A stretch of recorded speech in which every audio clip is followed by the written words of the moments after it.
سب کی زندگی برباد کر کے صرف صوبیہ ہی سکون میں تھی۔ اس کے وہی طور طریقے جاری تھے۔ لیکن دنیا میں بھی ایسا ہوتا ہی ہے کہ دیر سے ہی صحیح مگر انسان کے سامنے اس کے کیے کا انجام آ ہی جاتا ہے۔ حقیقت سے جتنا بھی فرار اختیار کر لیا جائے، وہ ایسے موڑ پر آ کر آپ کو ڈستی ہے جہاں اس کا گمان بھی نہیں ہوتا۔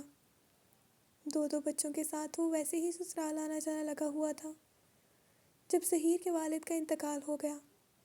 کتنے مہینے اس کے ملتان کے چکر لگاتے رہے۔ صوبیہ آرام سے میکے رہتی کیونکہ اس کی خدمت گزار بھابھی تھی نا، بھلا پھر کیا غم۔ لیکن نہ جانے ظہیر کی اپنے بھائی سے کیا بات ہوئی کہ وہ واپس آتے ہوئے اس دفعہ اپنی والدہ کو بھی ساتھ لے آیا۔ شادی کے بعد وہ ہمیشہ صرف سسرال مہمان ہی بن کر گئی تھی۔ سسرال سے تو پہلی بار ساس صاحبہ آئی تھی، لیکن صوبیہ کو لگا وہ جلتی ریت پر ننگے پاؤں کھڑی ہے۔ ساس کی شخصیت انتہائی باروب تھی۔ ملتان میں بڑا گھر، نوکر چاکر سب کچھ تھا۔ روب جمانے کی عادت تھی، بھلا اس گھر میں کیسے گزارا ہوتا۔ کچھ دن تو صوبیہ نے چپ کر کے گزار لیے، لیکن ہفتے بعد اس نے ظہیر سے پوچھا کہ امی کی واپسی کا کیا ارادہ ہے۔ پہلی بار ظہیر کو اس نے غصے میں دیکھا تھا۔ پہلی دفعہ میرے گھر کوئی آیا ہے تو تمہیں تکلیف لگ گئی ہے؟ اپنی بھابھی کو دیکھا ہے کتنے سالوں سے وہ تمہارے لیے پکا رہی ہے۔ اس کے گھر کا تانا اسی کے منہ پر پڑا تو وہ بلبلا اٹھی تھی۔ اچھا ہے نہیں پوچھتی۔ ہاں یہی کہہ رہا ہوں، آئندہ مت پوچھنا، اپنے کام سے کام رکھو۔ ظہیر نے غصے سے کہا، بھلا جسے کاہلی، سستی اور ہر حرامی کی عادت ہو گئی ہو، وہ چھٹائے نہیں چھوٹتی۔ اس کا بھی یہی حال تھا۔ صبح اٹھنے کی عادت نہ تھی، ظہیر کے جاتے ہی وہ سو جاتی، لیکن اب تو وہ ساس کے پہرے میں رہتی۔ کب سو رہی ہے، کب جاگ رہی ہے، کب کھا رہی ہے اور بچے کو کیا کھلا رہی ہے، اس کو بھلا کہاں کسی روک ٹوک کی عادت تھی، لیکن ظہیر کی وجہ سے خاموش تھی۔ مہینہ گزر گیا اور وہ میکے نہ جا سکی تو اس کا نشہ ٹوٹنے لگا تھا۔ ظاہر سی بات ہے، نشہ ہی تو تھا ملاقات کے بہانے آرام کا، اور اب وہ واقعی اسے اس کی شدید ضرورت تھی۔ اس نے ظہیر سے میکے جانے کی بات کی۔ 1 مہینہ ہو گیا ہے، اب تو لے جائیں گھر، سب سے ملنے کا دل کر رہا ہے۔ وہ اصرار کرنے لگی، یہ کہو آرام کرنے کا دل کر رہا ہے، تھک گئی ہو ادھر میری ماں کی خدمتوں سے۔ ظہیر نے طنز کا تیر چلایا، اتنے عرصے سے برداشت کر رہی ہوں، اور کتنی عورتیں ہیں جو گھر بیٹھی رہتی ہیں، میکے نہیں جاتی۔ وہ ہاتھ نچا کر بولی، ہزاروں ہیں۔ سلیم سکون سے موبائل فون دیکھتے ہوئے بولا، ایک کا بھی نام بتا دو۔ صوبیہ نے چڑھ کر کہا، رمشا بھابھی ہے نا، 3 سال سے میکے نہیں گئی، اور تم ہو 3 سال میں کوئی 3 لاکھ دفعہ تو ہو گئی۔ اب چپ کر کے صبر سے گھر بیٹھو۔ وہ اٹھا اور غصے سے باہر نکل گیا۔ صبر ہی تو کر رہی ہوں، وہ احتجاجاً بولی۔ صبر کرنا اس سے سیکھو جس کی تم نے طلاق کروائی ہے۔ کوئی زہریلا خنجر تھا جو اس کے دل میں اتار دیا گیا تھا، کوئی گرم سیال مادہ جو اس کی روح کو جھلسا گیا تھا۔ وہ اسے آنکھیں دکھاتا باہر نکل گیا، اور وہ وہیں کھڑی کی کھڑی رہ گئی۔ صوبیہ اس ذکر سے چڑ چکی تھی۔ اسے پتا تھا کہ در حقیقت اس نے اپنی بے عزتی کا بدلہ لیا ہے۔ کومل کی بھی غلطی تھی، لیکن وہ اتنی بڑی سزا کی حقدار نہ تھی۔ اس نے ایک گھر کو تباہ کر دیا تھا، لیکن وقت گزرنے کے ساتھ ساتھ اس سے اپنوں کے طنز برداشت نہ ہوتے تھے۔ عجیب سی کیفیت کا شکار تھی۔ وہ ہمیشہ خود کو یہی یقین دلاتی کہ جو کیا اس نے ٹھیک کیا۔ کومل کے ساتھ ایسا ہی ہونا چاہیے تھا۔ وہ خود بے قصور ہے، اس کا کوئی گناہ نہیں، لیکن یہ دنیا اس کو گناہ گار ثابت کرنے پر تلی ہوئی تھی۔ کیا کرتی، کہاں جاتی، سبھی اس پہ طنز کے تیر برسا دیتے تھے، سوائے رمشا کے، کیونکہ اگر وہ ایسا کرتی تو وہی اس کے زیر تاب آتی، ورنہ اور تو کسی پر بھی اس کا بس نہ چلنا تھا۔ اب اسے سمجھ نہ آ رہی تھی کہ وہ اپنا غصہ کس پر اتارے۔ میکے چلی جاتی تو دل کا بوجھ ہلکا ہو جاتا۔ ساس کی غیبتیں کر کے فون پر تو یہ رسک نہ لے سکتی تھی، کیونکہ اگر بڑی بھی سن لیتی تو قیامت آ جاتی۔ کان تو ان کے ویسے ہی بہت تیز تھے۔ اف، رمشا بھابھی کیسے کر لیتی ہیں ساس سسر دونوں کی خدمت، اور جب بھی میں جاتی ہوں ہمیشہ ہی خاطر مدارت کرتی ہیں۔ صحیح بات ہے، انہی کا حوصلہ ہے۔ پہلی بار اس کے بھی دل سے وہی کلمات ادا ہوئے تھے جو ہر کوئی رمشا کے متعلق کہتا تھا۔ اکثر اوقات صوبیہ کی ساس کے ساتھ چھوٹی موٹی کھٹ پٹ ضرور ہو جاتی، وہ اب اتنا تو برداشت کر ہی نہ سکتی تھی۔ ساس کو تو آتے ہی اپنی بہو کی حرکتیں پتہ چل گئی تھیں۔ اتنے سال سے وہ بڑی بہو کے ساتھ رہ رہی تھی، اس کے 4 بچے تھے۔ حویلی میں نوکر چاکر سب موجود تھے، مگر وہ بچوں اور ساس سسر کا کام خود کرتی، کھانا بھی پکاتی اور بچے بھی سنبھالتی۔ ساس سسر کے کھانے پینے، دوائیوں وغیرہ کا وہی خیال رکھتی۔ ظہیر کے والد کی وفات کے بعد بڑی بہو کی ماں کی طبیعت بہت خراب رہنے لگی تھی۔ اسے جلد کا کینسر تشخیص ہوا تھا۔ تبھی بڑے بیٹے نے اسے اپنی ماں کی خدمت کرنے کے لیے بھیج دیا اور ظہیر کو کہا کہ تم اماں کو اپنے ساتھ لے کر جاؤ، بھابھی بھی اکیلی ہوتی ہیں، وہ سنبھال لیں گی۔ لیکن یہاں آ کر سب حالات ہی ساس کو سمجھ آ گئے تھے۔ جب تک ان کی بڑی بہو گھر واپس نہ آتی تھی، انہیں ادھر ہی رہنا تھا، اس لیے انہیں وقت کا کچھ پتہ نہ تھا کہ کتنا لگ جائے گا۔ ظہیر البتہ اپنی والدہ کے آنے سے واقعی بہت خوش تھا۔ پہلی بار کوئی اس کے گھر سے آیا تھا، تبھی وہ چاہتا تھا کہ صوبیہ بھی اس کی ماں کی ویسی ہی خدمت کرے جیسے اس کی بھابیاں اس کی ماں کی کرتی ہیں۔ مگر صوبیہ نے انہیں ساس سمجھا، ماں نہ سمجھا، جو ان کی دل سے خدمت کرتی۔ اسے تو وہ اپنے سر پر ایک عذاب کی طرح مسلط لگ رہی تھی۔ 2 ماہ ہو چکے تھے۔ 1-2 بار صوبیہ کے گھر سے اس کے والدین اس کی ساس سے ملنے آئے، لیکن وہ ایک بار بھی چکر نہ لگا سکی تھی۔ گھر کے تمام کام، بچوں کے کام اور ساتھ ساس اور ظہیر کے نخرے برداشت کرنا اب آہستہ آہستہ اس کے لیے ناقابل برداشت ہوتا جا رہا تھا۔ وہ چاہتی تھی کوئی موقع ملے اور وہ اپنی ساس کو ادھر سے چلتا کرے۔ ایک دن ساس صحن میں بیٹھی دیسی گھی کی چوری بنا رہی تھی۔ شرجیل بھی پاس ہی کھڑا تھا۔ دادی کو چوری بناتا دیکھ کر اس نے بھی ہاتھ بڑھایا۔ دادی نے اسے گود میں بٹھا کر چوری کھلانا شروع کر دی۔ ملتان میں تو چاروں بچے دادا دادی کے ساتھ ہی کھیلتے رہتے تھے۔ چھوٹی بیٹی شزا ابھی 1 سال کی ہوئی تھی، تبھی صوبیہ اسے اپنے پاس ہی رکھتی، جبکہ شرجیل کبھی کبھی چلتا دادی کے پاس آ جاتا۔ صوبیہ دیکھ لیتی تو کوشش کرتی کہ وہ دادی کے پاس نہ گھسے تاکہ ان سے زیادہ فری نہ ہو سکے۔ اب بھی وہ صحن میں آئی تو اس نے تیزی سے شرجیل کو ان کی گود سے جھپٹ لیا۔ امی، اس کا پیٹ خراب ہے، نہ کھلائیں اسے دیسی گھی کی چوری، اس نے کب کبھی دیسی گھی کھایا ہے۔ وہ شرجیل کو لے کر کمرے کی طرف جانے لگی، جب شرجیل نیچے جھکا اور کھانستے ہوئے اس کو زور سے الٹی آئی۔ اس کی حالت دیکھ کر تو صوبیہ کو پتنگے لگ گئے۔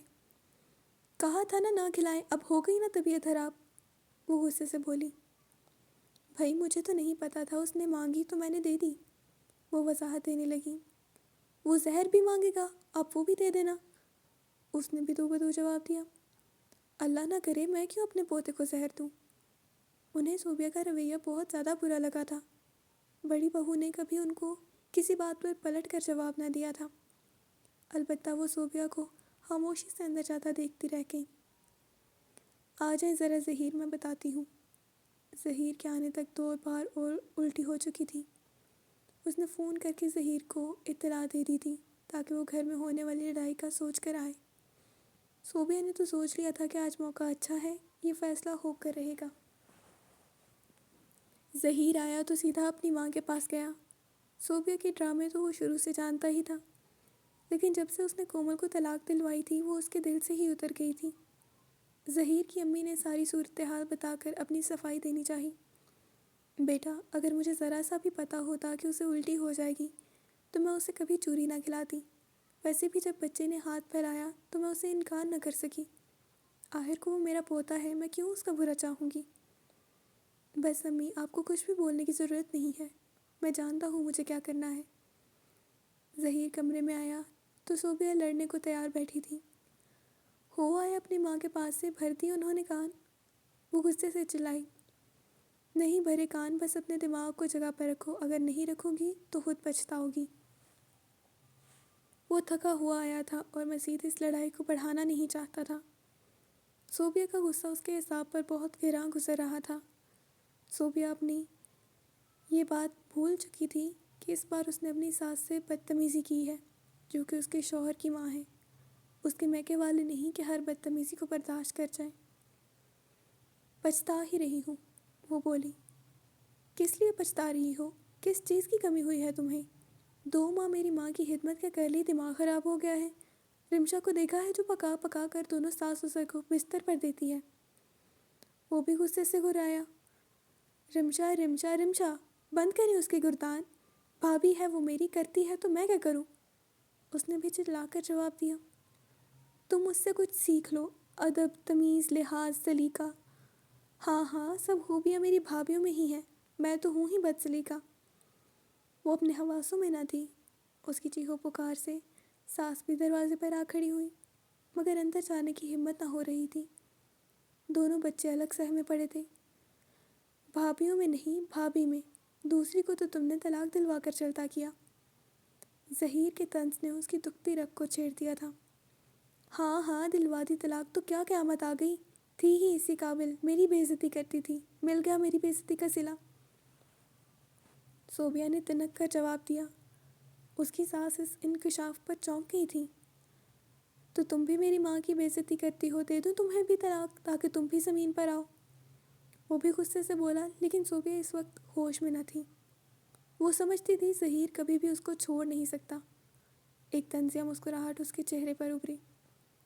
تم ظہیر، تم میں اتنی ہمت ہے ہی نہیں کہ مجھے طلاق دو، تم دو گے مجھے طلاق؟ وہ اپنی ذات کے غرور میں سب بھول گئی تھی۔ اس کے الفاظ نے جلدی پر تیل کا کام کیا تھا۔ دروازے پر کھڑی ساس نے آگے بڑھ کر اسے روکنا چاہا، مگر وہ بولا، میں ظہیر احمد والنصیر احمد بہوش و حواس تمہیں طلاق دیتا ہوں۔ صوبیہ بیگم، میں تمہیں طلاق دیتا ہوں، تمہیں طلاق دیتا ہوں، اب نکل جاؤ میرے گھر سے فتنہ عورت۔ وہ اسے کہتا ہوا دروازے سے باہر نکلا، جبکہ ظہیر کی امی منہ پر ہاتھ رکھ کر پیچھے ہٹی تھیں۔ ظہیر نے باہر نکل کر ان کو دیکھا اور تیزی سے گھر سے باہر نکل گیا۔ اس کی والدہ کی آنکھوں میں حیرت تھی۔ ایک چھوٹی سی بات نے ایک گھر توڑ دیا تھا، لیکن یہ چھوٹی بات نہیں تھی، مکافات تھا۔ کوئی چھت نہ گری تھی، کوئی آسمان نہ پھٹا تھا، کوئی قیامت نہ آئی تھی، بس صرف ایک عورت کو طلاق ہو گئی تھی۔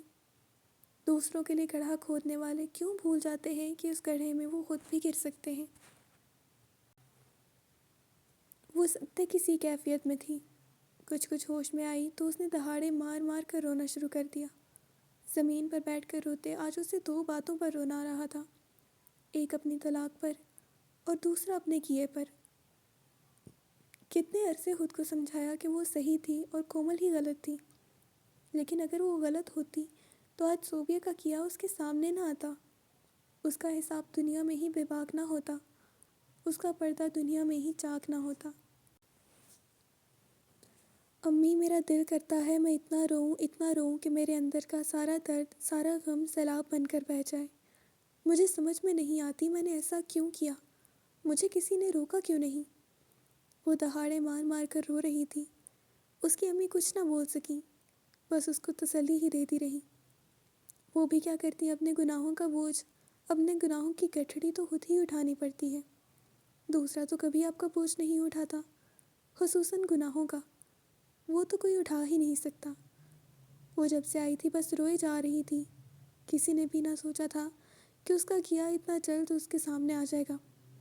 دو بچوں کو لے کر گھر بیٹھ جانا کتنا بڑا بوجھ تھا۔ رمشا جب بھی اس کا رونا دیکھتی اسے کومل یاد آ جاتی، کتنی اچھی زندگی تھی کومل کے ساتھ۔ اب وہ نہ جانے کہاں کس حال میں ہوگی، اس کو تو پتہ بھی نہیں ہوگا کہ اس کا صبر کیسے صوبیہ کے اوپر پڑ چکا ہے۔ واقعی دنیا مکافات ہی عمل ہے، جس نے سنا یہی کہا، جیسا کرو گے ویسا بھرو گے، جیسی کرنی ویسی بھرنی۔ واقعی وہ کسی ہمدردی کے لائق نہ تھی، اس کی بے صبر طبیعت اور بد زبانی نے یہی دن دکھایا تھا۔ اصولاً تو اسے کومل کی طلاق سے ہی سبق حاصل کر لینا چاہیے تھا، لیکن اس کی حرکتوں نے یہ دن بہت جلد اسے دکھا دیا تھا۔ اس واقعے نے سب کو ہی اس کا ہمدرد بنا دیا۔ دونوں بھائی اس کی دلجوئی کرتے، سب اس کے بچوں کا خیال رکھتے، سب کا یہی خیال تھا کہ وہ اس کے سانحہ کے بعد عبرت حاصل کر لے گی اور آئندہ ایسی حرکت نہیں کرے گی، لیکن نہ جانے کیوں رمشا ایسا نہ سوچ پائی تھی۔ وہ خاموشی سے اس کے کاموں میں لگی رہتی، لیکن وہ جانتی تھی کہ ہوش میں آتے ہی صوبیہ کا پہلا نشانہ رمشا کی ذات ہی ہوگی، اور اس بار وہ بالکل صحیح سوچ رہی تھی۔ کومل کے شوہر عظیم کو اچانک ہارٹ اٹیک ہوا تھا۔ ہسپتال لے کر جاتے ہوئے وہ راستے میں ہی دم توڑ گیا تھا۔ ایک بار پھر اس کا گھر اجڑ گیا۔ عظیم کو کومل کے ساتھ بہت اچھا تھا اور وہ ایک مطمئن زندگی گزار رہی تھی، مگر اس حادثے نے دوبارہ اسے اسی حال میں پہنچا دیا تھا جس سے وہ نکلی تھی۔ یہ سچ تھا کہ والد کے وفات اور اپنی طلاق کے بعد وہ بے تحاشا سنجیدہ اور کم گو ہو چکی تھی۔ اس کی باتیں، ہنسی مذاق، کہے سب تو وہ نسیم کے پاس ہی چھوڑ آئی تھی۔ عظیم کی صورت میں جو شوہر کا سائباں اسے میسر تھا، وہ پھر اس سے محروم ہو چکی تھی۔ اس نے وصیت میں ایک گھر اور دکان کومل کے نام کرتی تھی، باقی سب کچھ بہن بھائیوں کے نام پر تھا۔ وہ باقی زندگی کے دن گزارنے پھر سے اپنے میکے آ بیٹھی تھی۔ 1.5 سال کے بچے کے ساتھ وہ اکیلی اس گھر میں کیسے رہتی؟ وہ عدت میں تھی جب افسوس کرنے والی عورتوں میں سے کسی نے اسے صوبیہ کے طلاق کے متعلق بتایا۔ اللہ اسے ہدایت دے۔ کومل نے یہ بات سن کر ایک ہی جملے میں تمام قصہ ختم کر دیا تھا۔ جو کچھ صوبیہ نے کیا تھا اس کے آگے آ گیا تھا اور بہت جلد آ گیا تھا۔ نسیم کو بھی کسی جاننے والے سے کومل کے شوہر کے انتقال کا معلوم ہوا تو اس نے افسوس کے لیے فون کیا۔ افسوس کے بعد اس نے دوبارہ سے کومل سے اپنا رشتہ جوڑنے کی بات کی تھی۔ میں جانتا ہوں کومل، یہ مناسب وقت نہیں اور تم عدت میں ہو۔ ایسے وقت میں نکاح کا پیغام پہنچانا یا اشارہ کرنا منع ہے، لیکن میں تم تک اپنے جذبات پہنچانا چاہتا ہوں۔ کومل شدید صدمہ میں تھی۔ وہ نسیم کی بات سن کر بری طرح حیران ہوئی، کیونکہ اس کے ذہن میں ایسی کوئی سوچ تک نہ تھی۔ میں نے ایسا کچھ نہیں سوچا نسیم، وہ حیرت سے بولی۔ چلو، جب بھی عدت کے بعد کچھ سوچو تو یاد رکھنا شاذیب میرا بیٹا ہے۔ میں چاہوں تو کیس کر سکتا ہوں اور تمہیں اس سے جدا کر سکتا ہوں، لیکن میں تم سے دودھ پیتا بچہ نہیں چھین سکتا، نہ ہی ایسا کرنا چاہتا ہوں۔ ہمارے لیے بھلا اسی میں ہے کہ قدرت نے جو موقع ہمیں فراہم کیا ہے ہم اس سے فائدہ اٹھا لیں۔ وہ اسے سمجھاتے ہوئے بولا، تمہارے گھر والے راضی ہو جائیں گے؟ کومل ابھی تک حیرت میں ہی مبتلا تھی۔ میرے گھر میں سوائے صوبیہ کے کسی کو اعتراض ہونا ہی نہیں۔ ویسے بھی تم میرے بچے کی ماں ہو، میں کوئی کنوارا لڑکا نہیں ہوں۔ جب غلط فیصلہ کیا تو گھر والوں سے رائے نہ لی، اب صحیح فیصلے میں بھی نہیں لوں گا۔ میں اپنے فیصلے خود کر سکتا ہوں۔ ویسے بھی اب میں الگ رہوں گا۔ اگر اماں، ابا اور صوبیہ کو اعتراض ہوا تو جو تمہاری مرضی، میں عدت کے بعد رابطہ کروں گی۔ وہ بوجھل سے لفظوں میں بولی، میں انتظار کروں گا، خدا حافظ۔ نسیم نے فون رکھ کر کومل کے اچھے مستقبل کی دعا کی تھی۔ سب کی زندگی ہی معمول کے مطابق چل رہی تھی، یا شاید سبھی زندگی کی طرف واپس آنے لگے تھے۔ صوبیہ کی عدت ختم ہونے والی تھی جب اس کی امی اس کے پاس آئیں۔ تم سے کچھ بات کرنی تھی، امید ہے دھیان سے سنو گی۔ صوبیہ نے ماں کے طرز تہاتک کو محسوس کیا تھا، نہ جانے کیا بات تھی۔ جی بولے، میں سن رہی ہوں۔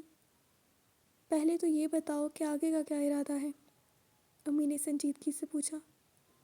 آگے کا؟ میں سمجھی نہیں۔ وہ کچھ حیران ہوئی۔ بھائیوں کے حالات تم نے پہلے ہی دیکھے ہیں، وہ کیسے تمہارا اور تمہارے بچوں کا خرچہ اٹھائیں گے۔ تمہارے ابا کی پینشن بھی پوری نہیں پڑتی۔ تو آپ کیا چاہتی ہیں میں کیا کروں؟ وہ منہ بسورتے ہوئے بولی، میں چاہتی ہوں کہ تم خود بھی اپنا بوجھ بانٹ لو۔ کومل نے بھی طلاق کے بعد اسکول میں پڑھانا شروع کر دیا تھا۔ 4 پیسے ہاتھ میں ہوں گے تو تمہیں خود بھی تکلیف نہیں ہوگی۔ اس کی تو بات ہی مت کرے مجھ سے۔ چلے اس کے گھر میں تو کمانے والے بھائی نہ تھے، وہ نوکری کرنے لگی، باپ بھی سر پہ موجود نہ تھا، میں کیوں نکلوں گھر سے؟ ویسے بھی یہ نسیم پر کون سا بیوی بچوں کا بوجھ ہے جو اٹھا نہیں سکتا خرچہ۔ وہ اپنی جون میں واپس آئی تھی۔ نہیں ہے خرچہ تو پڑ جائے گا، شادی کرنے لگا ہے وہ بھی۔ وہ ٹھنڈی سانس بھر کر بولی، بھائی شادی؟ کس سے؟ وہ ایک دم سیدھی ہو کر بیٹھی، کومل سے اور کس سے؟ لیکن اس کی تو شادی ہو گئی تھی۔ صوبیہ نے حیرت سے پوچھا۔ میاں مر گیا ہے اس کا، گھر بیٹھی ہے، عدت ختم ہونے والی ہے، پھر رشتہ لے کر جائیں گے۔ کیا مطلب؟ آپ کو کوئی اعتراض نہیں؟ وہ آنکھیں پھاڑ کر بولی، ارے مجھے کیوں اعتراض ہوگا؟ شاذیب خون ہے ہمارا، پرائے ٹکڑوں پر پڑا رہے؟ باپ ہے نسیم اس کا، ایسے ہی کنوارا پھرتا رہے گا تو بڑھاپے میں کون سہارا بنے گا؟ طارق کچہری کے لیے نہ پیسے ہیں نہ وقت۔ وہ صاف وضاحت دیتے ہوئے بولی، جو آپ کی مرضی، مگر مجھے آپ سے یہ امید نہیں تھی۔ صوبیہ کو انتہائی شدید مایوسی ہوئی تھی۔ وہ سوچ بھی نہیں سکتی تھی کہ جس عورت کا پتہ اس نے صاف کیا تھا وہ دوبارہ اسی کے گھر میں آ جائے گی، اس کی آنکھوں کے سامنے۔ خیر چھوڑو، نہیں کرنی نوکری مت کرو، لیکن ذرا اٹھ کر بھابھی کا کچن میں ہاتھ بٹا دیا کرو، سارا دن اکیلی لگی رہتی ہے۔ اس نے کچھ کہا ہے آپ سے؟ صوبیہ کا انداز ایسا تھا کہ بتائیں تو صحیح کچھ کہا ہے تو اس کا بھی بندوبست کروں۔ کومل کی دوبارہ آمد اسے کسی طور ہضم نہیں ہو رہی تھی۔ وہ کیا کہے گی؟ طبیعت ٹھیک نہیں رہتی اس کی کچن میں کچھ دن سے۔ کل بھی کچن میں گر کر بے ہوش ہو گئی تھی۔ تمہیں تو کچھ ہوش ہی نہیں ہوتا۔ سلیم لے کر گیا ہے ڈاکٹر کے پاس۔ وہ کچھ بولنے ہی لگی تھی کہ دروازہ بجا۔ آ گئے ہوں گے وہ لوگ، کھولتی ہوں دروازہ۔ وہ دروازہ کھولنے کے لیے اٹھی تو صوبیہ بھی ساتھ ہی پیچھے چلی گئی۔ وہ صحن کے دروازے پر کھڑی تھی جب ماں نے دروازہ کھولا اور رمشا اور سلیم اندر آئے۔ رمشا کے چہرے کی مسکراہٹ نے اسے ٹھٹکنے پر مجبور کر دیا تھا۔ سلیم نے مٹھائی کا ڈبہ کھول کر اماں کی طرف بڑھایا۔ اماں منہ میٹھا کریں۔ وہ بہت خوش تھا۔ خیر ہے، ڈاکٹر کے پاس گئے تھے؟ وہ حیران ہوئی۔ جی جی، خیر والی بیماری ہے، آپ پھر سے دادی بننے والی ہیں، مبارک ہو۔ وہ بولا تو انہوں نے مٹھائی کی طرف ہاتھ بڑھایا، جبکہ دروازے پر کھڑی صوبیہ کے دل پر چھریاں چل گئی تھیں۔ ابھی وہ گھر پر ہوتی تو ظہیر سے یہی کہتی، اب ہم بھی اگلا بچہ کریں گے۔ اسے رمشا کی خوشی ایک آنکھ نہ بھائی تھی۔ جو وہ سوچ رہی تھی اب ایسا ممکن نہ تھا۔ وہ پیر پٹکتی کمرے میں چلی گئی۔ سب کو اپنی پڑی ہے، دونوں اپنی زندگیوں میں مست ہیں، میری کسی کو فکر ہی نہیں۔